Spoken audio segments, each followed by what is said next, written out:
За сайн уу? Юу байна? За юу байна да. Өнөөдөр нэг шинэ хэрэг манай Facebook цахим хуудаснаа дигдээд байна те. Аа. Тэрний тухай өөрсдийнхээ санал бодлыг ер нь Аха. яаж хандах ёстой юм бол гэсэн бодлоо хуваалцах гээд бэлдсэн Аха. байна. За Venus Yogi Pro Anu гэд хүүхэн байдаг те. Тий. Тэрний өнөөдөр одоо дэлгүүр дотор явж байгаад ийм скотч аваад тулгаасан тийм хэргийг өнөөдөр монголчууд баг бүгдөө үзэж байна. За Мм. тэгээд бит хоёр болохоор хүний муу үзэхэд ийм хов ярих гад ийм сэдвэр ярьж байгаа биш ээ. Зүгээр яг иймэрхүү нөхцөл байдалд яаж ер нь хандах ёстой юм бэ? Бид нар ер нь их суртахууны хэм хэмжээ маань яг ямар байх ёстой юм гэдэг талаас нь өнөөдөр ярих гэж бодлоо. Мгм. За өөр тэр видеог нь анх эхлээд үзээд би болохоор супермаркет дотор явж байна. Тэгээд супермаркетынхаа зүгээр төлбөр төлдөг хэсэглүүл явж штэ. Юу сүртэй ингээд эхлээд таарсан. Аха. Чи видеог нь үзээд ер нь юу гэж бодсон бэ?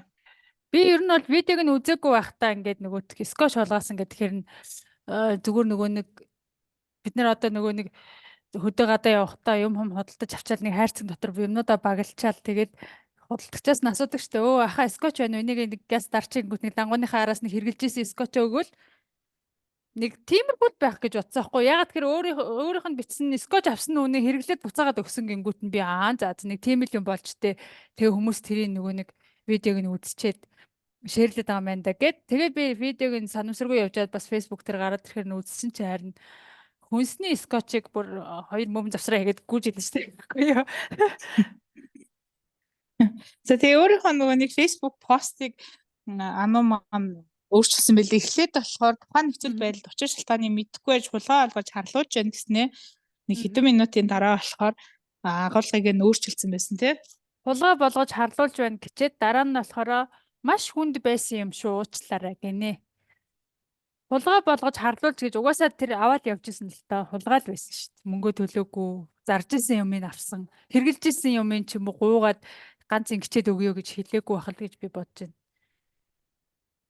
За тэгээд тэрийг нөгөө нэг видеог амар хэрэг дуртай болохоор нарийн харсан чинь саруул зах ч юм уу те нэг зах байлаа шүү дээ. Ногоонуудаа Тийм ингээ байлээ ил тий. тавьсан. Супермаркет бол ягаад ч биш үлээ зөндөө олон худалдагч нар байлээ. Тэгээд найзтайгаа явж агаад Бараг найзыгаа тэр нөгөө хүнийг ингээ саатуулж идэ би газ эндээс аваадахыг гэж байгаа юм шиг тийм хоорондоо тийм ай контакт үүсгэж байх шиг байсан. Миний бодлоор л тэгээ би ерөөсөө энийг арай ч тий тэр чи одоо ингээд сар болгон сургалт зарлахаар бараг энэ хүний ингээ орлогыг нь бодож үзэхээр нэг 50,000-ын сургалт гэдэг байхгүй би зөндөө сургалтанд сууж байсан айгу йога бол гоё зайдаг би өөрөө анууд бас айгу дуртай тэгээд зөндөө сургалтанд суугаад ингээд орсон группийн хүмүүсийг харахаар бол сар болго айгу олон хүн суудаг байхгүй бараг 1000 гаруй хүн суудаг 50,000-ын сургалт гэхээр бараг сарын орлого 20-30 сая айгу өндөр орлоготой хүн байхгүй жирийн ингээд ажил хийдэг хүмүүсээс өндөр орлоготой үнэхээр л инфлюенсер болсон хүүхэн. Тэгэхээр нэг скотчийг ингээд яа хулгайлсан болоо арай ч худлаа ахаа энэ гэж бодсон. Тэгсэн чинь цэцэг юм ба яг нөгөө худалдагчтай нь өөрийнх нь чатлсан юг гаргацсан байсан тий. тийм байна. Аха. Арай санагдж байна. Өөрөөр төсөөл сулгаас нь үнэн болохоор бүгд миний буруу. За бүр хөлийн зөвшөөрсөн биз дээ. Хүний төлөө хулгай хийж өөрийнхөө нүрийг түлж байдаг. Юу гэсэн үг юм бол? Хүний төлөө гэдэг нь яг ямар учиртай юм бол? Харин тийм тий. Тэ аргагүй хулгаасан гэж бичээд байхдаа яах вэ? Тийш дээ. Угаасаа хулгай гэдэг чинь аргагүй байдал яг амар өлсгөлэн хүүхд бүр ингээд нэг салганаад явж байхдаа юм ингээд амруугаа чихээд хулгайлж байгаа бол өөр штэ тий эн чин ямар мундаг орлоготой мундаг ер нь бол инфлюенсер бусдад нөлөөлөгч гэдэг чинь юм байж бас болохгүй л тий адилхан амьдрах гэж Тэгэд ядаж одоо яг байж мөнхээр мөнгөгүй байлаа гэж бодоход эн чинь тийм өндөр орлоготой хүн тий. За яг тухайн мөчөд үнэхээр мөнгөгүй байлаа гэхэд за чи бол яах байсан бэ? Би бол найз руугаа залгаад ч юм уу. За би яг одоо нэг юм 20,000 төгрөг надад байдгүй. Скотч авах надад яг хэрэгтэй байна.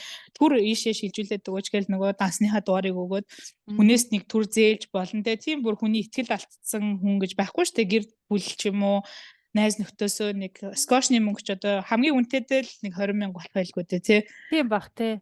Эсвэл Тийм ядтаа энэ тэгэхээр худалдагчд нь ингээд үннээ хэлээд те ихчээ ингэс юм аа би ингээ харьчаад тань руу шилжүүлье гэд хэлвэл эн чинь олонний танил хүн юм чинь бас энэ хүн үгүй гэхгүй л ч байсан билүү те.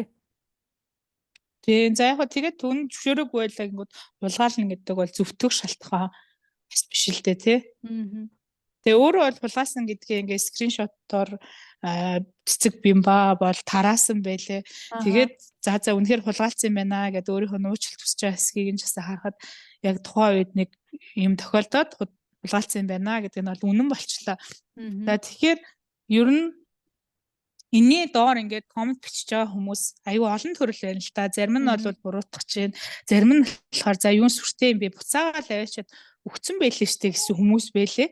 Тийм шүү дээ. Гэхдээ тэрийг ингээд буцаагаад өгцөн байсан ч гэсэн буцаагаад өөр хүнд зарах боломжгүй шүү дээ.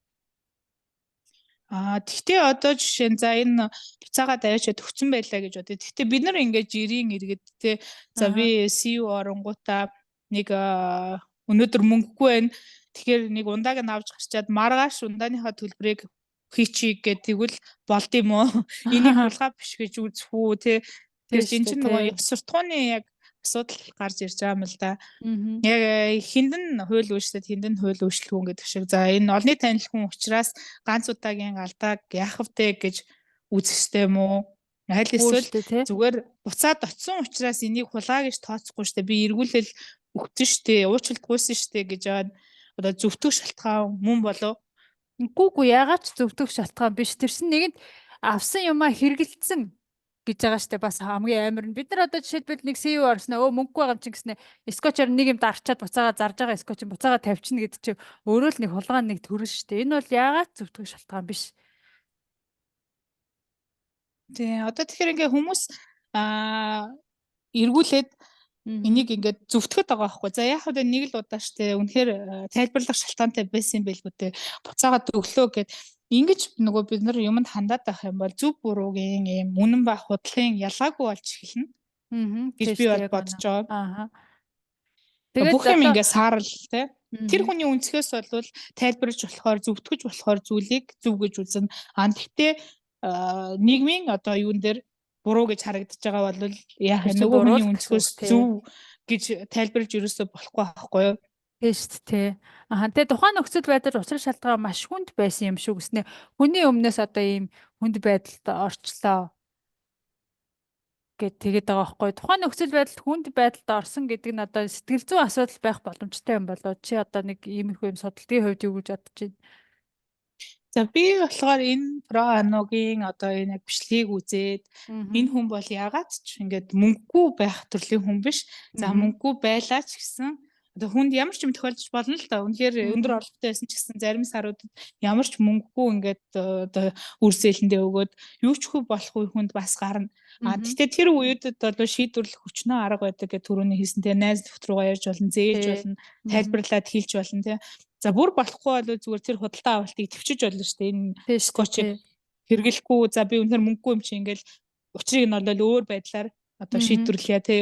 Дэлгүүрээс худалдагч зөвшөөрөхгүй бол нэг офис ороод асуудаг ч юм уу тий. Скотч төр хэрэглүүлээч гэсэн. Скотч хааж байдığım юм чинь тэрийг асууж болох байхгүй юу? За тэгэнгүүт одоо миний ингээд сонирхтойг сүүлийн үед ингээд Facebook дээр бас систем вектор сэтгэл зүйн клуб гэдэг нэг тийм клуб байгаа. Тэнд хичээл бол ордог. За тэр хичээлд би бол олон удаа сууж үзсэн. Тэргээд эндээс харахад бол хүний ингээд айгүй олон төрөл байдгийг одоо арсны вектортэй.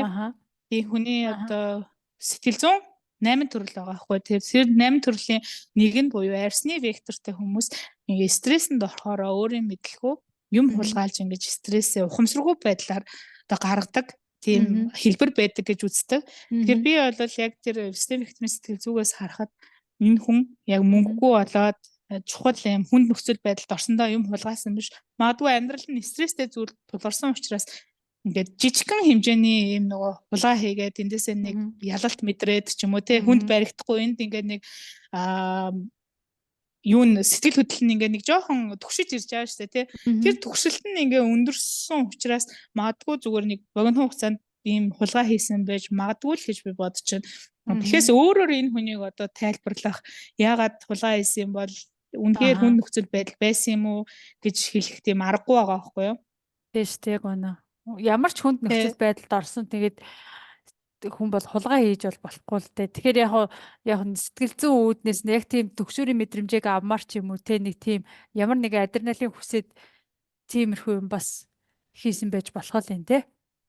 тал тухамсраасаа өөрөө юм Аа. ачаалалд оронгуудаа ямар нэгэн байдлаар ийм шившигтэй байдалд орохыг хүсэх ч юм уу айл эсвэл зөв хүнд баригдахгүй ингээ хулгай хийх юм арсны векторын хүний гаргадаг зам байдаг. Тэгэхээр тэр занг бол гаргасан юм шиг санагдаж байна. Одоо проаног харахаар бол арс харааны вектортэй хүн шиг харагддаг.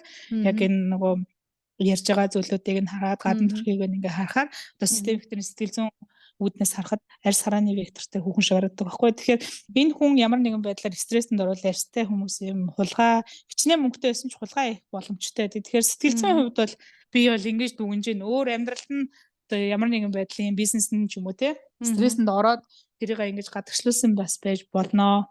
Тэгээ ер нь бас нөгөө нэг бид нар багт ингээл 10 жил мэлд байхад ингээл ангид бас нэг хулгай гарлаа гэж бөөн сенсац болоод багш ингээл ангийн хаалга хаагаад бүх хүүхдүүдийн ингээл цүнх мөнхийг ухаж үзэж мүзээлтэй нэг тэгдэг штэ. Тэгэхээр ингээд нөгөө өмнө нь ингээд нэг хүүхдийн балруулыг авчихсан ч юм уу балыг авчихсан хүүхэд нөгөө л хүүхэд чинь дахиад нэг юм авцсан байдаг тохиолдол байдаг байхгүй юу. Тэгэхээр тэр хүүхэд бас тийм одоо арсны вектортой ч юм уу хүүхэд байх боломжтой юм байна те. Тий, ер нь бол арсны вектортой хүмүүс хөвчлэн хулгай хийх магадaltaй гэж үздэг. Тэгээд ямар тохиолдолд ийм стресэнд ордог вэ гэхээр хитрхи хязгаарлаад байх тохиолдолд тий. Гэхдээ тэр дундаас ийм боломжит нөхцөвийг олоод харсан хүн тийм хулгай хийх магадaltaй болж байгаа байхгүй юу. За тэр ийм хүмүүс одоо өөрийн ухамсаргүйгээр заримдаа хийдэг гэж байна шүү дээ хулгай хийхийг. За тийм үед ер нь яах ёстой юм бэ гэхээр энд зарим хүнд үйлчлдэг, зарим хүнд үйлчлдэггүй тийм дүрм журм байж болохгүй. Гэж үзэж байгаа. Энэ бол үнэхээр болохгүй бүх хүн тэгш үздэг. Чи үнэхээр хулгай хийж болохгүй гэдгийг багаас нь ойлгуулчих юм бол хичнээн арсны вектортэй байгаад хичнээн одоо стресэнд орсон ч гэсэн заавал тэр их суртахууны хим хэмжээг даваад буруу үйлдэл гаргахгүй л гэсэн үг л дээ. Тэгэхээр энэ хүн бас өөрийнхөө тийм вектортой байж магадгүй гэдэг мэдэхгүй ч байж магадгүй те ухамсаргүйгээр тэгээд ягаад ч нэг л юм госчмаар санагдаад байсан байж магадгүй те. Тэгэхээр одоо нөгөө гадаадд бас монголчууд зарим нь ингээл нэг юм болгодог гэж яриад байдаг шүү дээ. Тэд нар бас ингээл нэг госчмаар санагдаад байдаг тийм хүмүүс байх магадлалтай юм байна те. Тэгэхээр ер нь бас ингээд сэтгэл зүйн үүднээс тайлбарлавал бас айгүй сонирхолтой юм байна. Яа нөгөө талаас бид нар яаж хүлээж авах ёстой вэ гэхээр нэгдүгээрт ерөөсөө энийг ингээд байж болох зүйлээ нэггүй удаа имиж ингэж хандах хандлага нь өөрөө айгүй буруу. Тийм байна. Тэр хүний дахиад буруу юм руу түлхэж штэ тий. Тийм. Нэгдүгээр тэр хүний буруу юм руу түлхэж байна. За тэр хүнийг ингээд аварч гарахаасаа илүү өөртөө бид нар ийм нөгөө хим хэмжээгээ зөрчөөд байгаа байхгүй юу? Хүн өөртөө үнж байх хэвээр өөрийнхөө гэр бүлд одоо зөв зүйлийг л бид нэр удамшлуулж үлдээх гэж ингэж хичээж амьдарч байгаа. Тэгэнгүүт за энэ про ануг бид нэр ингээ өмөрчөж болно. Нийлх биетэй, нэг л удааштай, нэг 5,000 төгрөгийн скотчтэй буцаагаад авчихсан байла. Гээд өөртөө бид нэр итгүүлээд хэлж байгаа хүн өөрсдөө бас тийм зөвшөөрөл болгож байгаа гэсэн үг байхгүй юу? Дараа надад ийм тохиолдоход за яах вэ би нэг амьдрал хэцүү л байж тээ. Нэг удаа аваад үсттэй. Аль эсвэл өөрийнхөө хүүхдэд бас тэгэж хандлах үүдийг өөртөө бид нарт нээж өгч байгаа байхгүй юу? Хүүхэд чинь нэг юм хулгааллаа гингүү за яах вэ ганц удаа хүүхэд штэ ингээд хулгаалцсан штэ. Тэгээд яах вэ хүн болгон л барыг тэгдэж штэ гэдэг ингээд зөвшөөрлийг бид нар сэтгэл зүйн хувьд нээгээд өчөж байгаа байхгүй юу? Тэгэхээр энэ нийгэмд ер нь бид нар ямар ч нөлөөгүй хүмүүс бол биш штэ. Энэ нийгмийн нэг хэсэгтэй жижигхэн элсний нэг ширхэгч ч гэсэн бид нар нөлөөтэй хүмүүс. Тэгэхээр өөрөөхөө дор хаяж одоо бүр улс төрийн хэмжээнд ингээд өөрчлөлт гаргадгүй маа гэхэд өөрийнхөө гэр бүл өөрийнхөө хэмжээнд бид нар өөрчлөлтийг гаргах боломжтой байхгүй эргэн тойрныхоо хүмүүс. Тэгэхээр буруу зүйлийг бол буруу гэж таслан зогсоох хэрэгтэй. Тэрийг буруу гэдэг дээр батваас зогсоох хэрэгтэй. Өөрийн чинь ингээд хим хэмжээ цензур чинь холбирч болохгүй байхгүй. Аль нь зөв санагдсан үедээ бид нар энийг зөв гэж харж ерөөсө болохгүй. Тэгэж нийгмийн өмнө буруу л байгаа бол буруу гэдгээр нь харах ёстой тий. Яг хөө зүгээр буруу ануугийн талд байгаа хүмүүс нь тэр хүний өмнөөс бодоод зөвл гэж бодож байгаа. Тэгтэл энэ бол нийгэмд нөлөөлөл нь буруу шүү гэдгийг бүх хүн хүлээн зөвшөөрөх хэрэгтэй гэсэн л үг юм байна л да. Тийм. За тэгээд тэр хүмүүсийн ингээд сэтгэлдлийг уншихаар зарим хүмүүс бол та нар ингээд ус төрчөдтэй 76-тай ингээд тэмцэж чадахгүй байж нэг нэлэх биетэй эмэгтэй лөө бүгдөө баг ингэж дайрж байна гэсэн хандлагатай байгаа. Аа. За чи тэрийг юу гэж бодож байна? Тэр бол шал хамааралгүй хоёр өөр асуудал гэж бодож байна. Тэрийг ингэж хаа хамаагүй тим юмыг авчирч нялзаах юу нь ямар яг хэрэгтэй юм. Хүмүүс яг тэгдэг байхгүй нэг утгагүй зүгээр нэг ингэж баг тэр нөгөө хөвсгөлийн нэг охин Харвардаас ч үлээ хаанаас ч үлээ тэтгэлэг аваад явахаар болж гэсэн чи баг нутгийнхаа хүүхдүүдтэй хуваалц гэж тэнэгдсэн байсан ш нэг хүн. Тэгэж ингэж хамаагүй асуудлуудыг хооронд нь ингэж холбож нялзааж тэгэж буруу асуудлыг жижигхэн буруу асуудлыг том буруу асуудлаар цайруулж байгаа ч юм шиг те хамаагүй асуудлуудыг тэгэж хооронд нь нийлүүлж ярих ямар ч утгагүй л дээ ер нь. Тийм тийм. Тэг би бол миний одоо харж байгаа өнцгөөс ийм жижиг зүйлийг бид нөгөө эхлээд сэтгэл зүйн хувьд өөгшүүлээд эхэлж штэ яг түрүүний ярьсан шиг энэ хүнийг ингээд дотроо уучлаад эхлэнгүүд өөртөө нэг зөвшөөрөөд эхлэн тэ тэгээд ингээд дараагийн том зүйл ч гэсэн хэвийн зүйл шиг ингээд биднэрт харагдаад эхлэх байхгүй юу. Ингээд байдаг штэ нормал штэ хулгайлал их чинь зүгээр штэ гэдэг. За энэ бол скотч тэнгууд дараа нь байгууллагаас хулгай хийж идэхийг болвол айгу сэргэлэн зан гэж үзээд байгаа тий зарим хүмүүс бол энэ бол ерөөсө хулгай биш байгууллага дундаа сэргэлэнтэй мөнгө унгаагаад байна гэдэг нь бас л их хулгай биш болчиход байгаа байхгүй юу тий. Тэгээд энэ жижиг юмнууд чинь хөрсөөр байгаа нөө уулын өрөө ингээд том цас болдог шиг улс төрийн хулгайч гэсэн бид нар бас за энэ чинь одоо аргагүй штэ гэл нэг иймэрхүү байдалд хүрчээд байгаа байхгүй. Тэгэхээр энийг бүр ингээд дууг үнсээр нь дээрээс нь ихэж таслахаас өмнө одоо ингээд багаас нь бид нар дарын баг дээр гэдэг шиг тий. Яг тийм шүү, яг үнэ. Одоо баг тэгэл тэр 76-ийнхаа хулгай молгой элдв янз юм баг дөжөрчөөд штэ тий. Хүн ер нь юмд дөжөрнө гэдэг чинь өөрөө ингээд нэг буруу тишээ явж байгааг нь хэлбэр болж байгаа юм л да. Зөв шаардлагыг тавьж чадсанаар өөрчлөлт бараг эхлэх болов гэж бодож байна. За тэгмүүд ингээд манай Монголын нэг сонь өмнөд гэдэг тий төрийн төлөө огтон боож ийм чи ер нь юугаа мэдтiin юм чи юу гэж ярих уу гэл тий. Тийм битэрийг хүртэлтэйгээ үстэй тий нөгөө нэг юуны булгангой ярилцлага ярьсан чи битэрийг хүртэл та хоёр баг юугаа мэдтiin гэж нэг хоёр хүн бичсэн байсан шүү. Тэгэхээр яг хэн дуурах хэвчтэй өөрөө ч дуурахгүй байх тэр хүн. За энд нэг дуурж байгаа хүн нь ч дуурж болохгүй. Тэгэнгүүт нөгөө 76 ч юм уу за аль эсвэл ингээл алдартай хүмүүс нь л үг хэлхийг үг хэлгээд жирийн хүн үг хэлхийг одоо үг хэлэлт биш гэж үзэж болохгүй л те. Би бол тэгэж бодож байна. Ястаа өнөө. Хойл ястаа гоё сэдв барьж аваад айгу гоё талаас ярьчлаа гэж би бодож шүү. Нэг амар хов жив ярих гэдэг биш энэ ингээд гоё өнцгөөс ярьж байгаа да би айгу баяртай байна. Яг хөө заримдаа бас хов ярмаар болдог л да. Гэтэ нэг өнцг нь айгу таатагдлаа битэрийн өнөөдрийн ярианы. Яг хүнийг одоо яг муулаад байгаа гэж зарим хүмүүс бол хүлээж аваад коммент бас бичих бах. Ер нь янз бүрийн комментээр айгу орж ирж байгаа. За тэгтээ аль болох тэрийг ер нь яаж харах хэрэгтэй юм бэ гэх ерөнхий том зураглалаар нь ярих гэж хичээж байгаа шүү. Тэгэхээр яг энэ хувь хүн бол яа хулгай хийчихв энийг одоо ингээл муухай заваа тий жигсэж байгаа тийм үйлдэл биш. Гэтэ дахиж энэ хүн бол энэ үйлдэлээс үүдээд ямар ч их хүн хэцүү нөхцөлд тулгаа хиймээр санагдахгүй болох байх л гэж найдаж байна. Яг үнэ. За тэгвэл ингээ өнөөдрийнхөө яриаг өндөрлөё. Хоёлаа маш гоё сонирхолтой сэдвээр нэг юм ховч юм шиг сэдвээр айгу гоё ярилцлаа гэж бодож байна. За тэгээд дараагийн нийгэм цаг үеийн сонирхолтой зүйлээр хов болох үе дугаараараа битээр дахиад уулзъя. Баяртай. Санаа сэтгэлээ хуваалцаарай.